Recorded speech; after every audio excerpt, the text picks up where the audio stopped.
Yo, what's up guys, welcome back to the channel, and on today's video I have a good one for you because I have a pretty controversial shoe, and I think this is the type of shoe that you either love it or you hate it. Me, even though I know I'm going to be called a Nike fanboy, I love this thing. I was excited to run in it, and its performance actually backed up its looks. Now, I say performance with a little asterisk because there is a clear type of run that you're going to use this shoe for. We'll get into that in just a second. Guys, this is my review of the Nike VOMERO Premium. Let's get into it.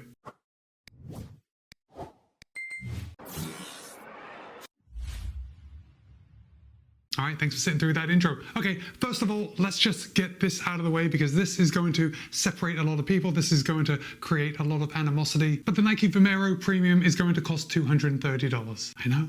It's expensive. And I will say that if you are a price-conscious runner, this is probably not going to be a shoe for you, right? It is a lot of money. $230 is a lot of money. Doesn't make you run faster. It just looks really good. And it is very comfortable. And I think it's actually a very good running shoe, depending on the type of runs you want to do in it. Now guys, let's talk about this big chunk of foam here with these AirPods, because there's a lot here. And you guys know how the stack heights of shoes have just been going up and up and up as the years have gone on. Like I wanted to start lower than this, but the Mizuno Neo Vista 2 has 45 in the heel. The Pegasus Premium has 45 in the heel. The Glycerin Max has 45.25 in the heel. The VOMERO 18 has 46 in the heel. The Puma Mag Max also has 46 in the heel. The Hyperion Max 3 has 46 in the heel. The Hoka Skyward X has 48 in the heel, and I seem to have mislaid my pair. But guys, those are nothing. Those are just baby stacks compared with the VOMERO Premium, because the men's version has 55.5 millimeters of stack in the heel,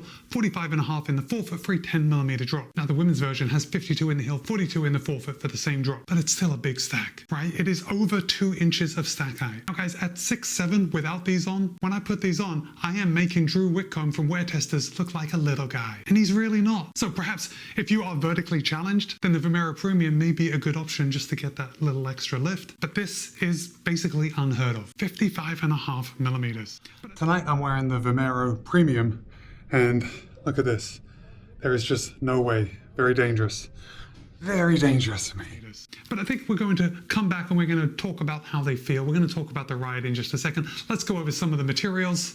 Look at that. There is a lot of padding around this heel collar. Now, right off the bat, it does seem to me that it would have been possible for Nike to reduce some of this padding just to save a little bit of weight. But I think they went all in on comfort. And I can't fault them for that because it is a really comfortable shoe. The heel counter is nice and rigid. We got a heel pull on the back that is very padded. Also, the tongue here, yeah, this is right in line with all the other padding. It is insanely padded. Now, usually I'm not a big fan of these super plush padded tongues, but I guess it works on here. And that's because this shoe is built for comfort. This thing is a Cadillac. Now, of course, the tongue is gusseted. There is a lace loop in the front. The laces worked fine. I was able to get a good lockdown on my foot. I've really got no issues with how the shoe fit. I thought there was plenty of room in it for me. Now, I have a narrow foot, but I didn't find it to be an overly narrow shoe. Now, it is a Nike. Typically, Nike shoes do run a little narrower than some wider shoes, but still, I had plenty of room. We got a lovely engineered mesh upper that is really quite light and quite breathable. What I'm really loving is this air stenciled on the medial and the lateral side.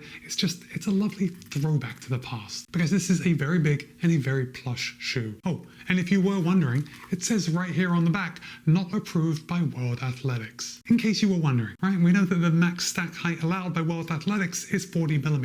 And that is actually if you want to participate in the prize money. I've got to be honest, I don't think anyone wearing this shoe is going to be going for prize money, even though Ben Johnson, I think, ran 2:43 wearing these at Sydney. So he showed that you can run very fast in these shoes if you have that engine. But still, for most of us, this is not going to be a shoe that you are going to take out and expect to run fast in. But before we talk more about the ride, let's come down to the midsole, because this is 100% ZoomX, and there is a lot of it. Guys, I keep going on about how much stack there is because it just blows my mind. Now, I've had these shoes for a little while, and I have put a fair amount of volume in them. When I was coming back from my injury, the VOMERO Premium really did my body a favor, because it was just such a treat to run in. Okay, now of course we do have this stack height, we have all the ZoomX foam, but I cannot ignore these two giant air zoom units. We have one air zoom unit in the heel, another air zoom unit in the forefoot. And this is just going to contribute to that super plush ride. Now, Zoom X is a pretty soft foam. And usually when we have these big stacks of foam, they are usually reinforced with some kind of plate inside just to give a little rigidity to that soft foam. The VOMERO Premium does not have a plate, and instead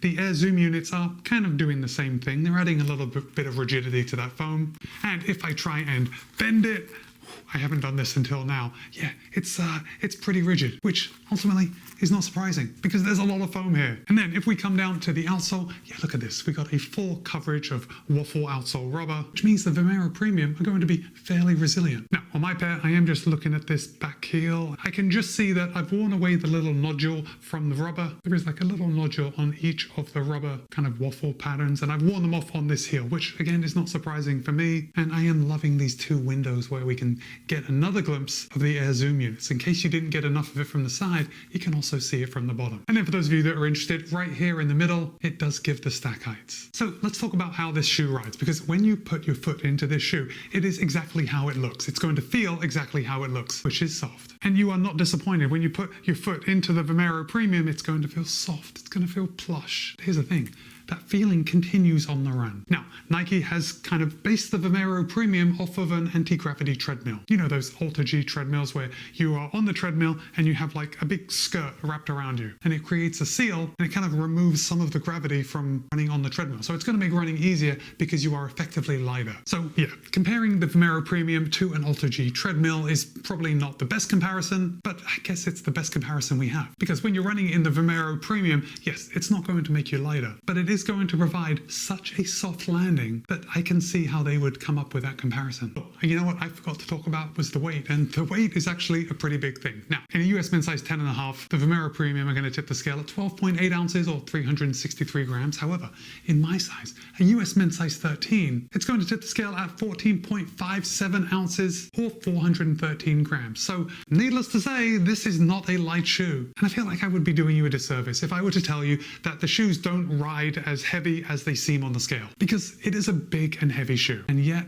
because it's so soft, it is still a real treat to run in. Do you know what I mean? Like, I don't feel like I am putting in that much work when I am running in the VOMERO Premium because it's just so comfortable underfoot. Now, I cannot overstate how comfortable the run is. Now, of course, if you don't like a soft ride, you are not going to even look twice at the VOMERO Premium. But if you are someone that does value a soft ride, I would say you've never run in anything like this shoe. Now, here's the thing. In my size, at 413 grams, this is going to be pretty heavy to like throw forward at speed. And to be honest, I haven't even tried. The VOMERO Premium is squarely in the recovery and easy run and perhaps long run kind of run segments. Those are the only runs that I am going to be using these shoes for. And dare I say, probably not the long run. It's because you do get that cumulative fatigue from moving a heavy shoe through the air for so long. But guys, most of our runs are not long runs, right? Most of our runs are not speed work. Most of our runs are either recovery runs or just an easy run. And that is the exact place where the VOMERO Premium fits in. Now look, I get it. I am basically telling you about a $230 easy run shoe. And I know that is a tough pill to swallow. Guys, if you remember the Pegasus Premium, I mean, this shoe is a treat for the eyes also, right? I mean, both of these just look fantastic. But if you remember the Pegasus Premium, it was fine, but it's a little more of a fashion shoe. The VOMERO Premium steps in, and I think, yeah, this is going to double as a fashion shoe for a lot of people, right? It's a beautiful lifestyle shoe. And I have also worn it as a lifestyle shoe. But here's the thing, when compared with the Pegasus Premium, the VOMERO Premium actually is a running shoe also. I am telling you, it really feels good on the run when you're running easy. And $230 is a lot of money. And I cannot tell you or recommend this shoe just because of the price. You are going to have to make that decision for yourself. And I think this is going to be very clear cut. I think you either love it or you hate it. I love everything about this shoe. I love how it looks. It's kind of a throwback to the old Air Max. And especially in this colorway, I think it's just very fresh. I love this orange pop at the bottom. And I think for most of you that maybe tried this shoe, or I don't know, I haven't looked at any other reviewers' thoughts on this shoe, but I have to think that people that are disappointed in this shoe or it doesn't give them what they want, I think it's because their expectations are a little off base, right? They might have expected this shoe, because it's so expensive, because it's $230, they may have expected the VOMERO Premium to do something that it's not supposed to do, and that is run fast. Because if you are looking to take your run to a next level of comfort, VOMERO Premium is where it's at. And yes, although it's expensive, I think Nike can ask that price for it. There is a lot of tech that has gone into this shoe, and for those of you that can appreciate it, I think you're going to enjoy this one. All right, guys, now it's time for you to drop the hate, which is funny because you know what? Whenever I like a shoe, I only get people calling me on it when it's a Nike shoe, saying I'm a Nike fanboy. Guys, for any of you out there that are Nike fangirls or fanboys, this is the reason that you are. This is a good one. I'm glad I have it. I really hope they come out with a VOMERO Premium too, because I can't wait to see how they improve upon this. But guys, for now, it's Matt B. This has been my review of the Nike VOMERO Premium. Be kind, be happy, run well. See you in a couple of days.